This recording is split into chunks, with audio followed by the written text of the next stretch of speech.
મિત્રો, આજે હું તમને રિયલ ચોખામાં નકલી ચોખા કેવી રીતે ભેળસેળ કરવામાં આવે છે તેની હું તમને સરળ પદ્ધતિ બતાવીશ. આપ જોઈ શકો છો, આ ચોખા મેં આશરે 2 કલાક પહેલાં પલાળેલા છે.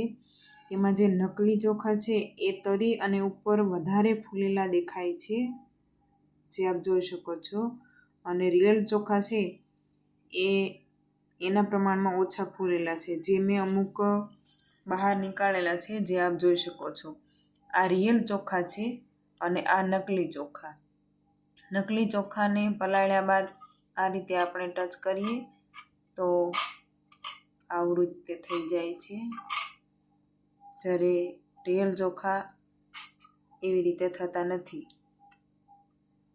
જે આપ સ્પષ્ટ રીતે જોઈ શકો છો. આથી નકલી ચોખાથી સાવધાન રહો.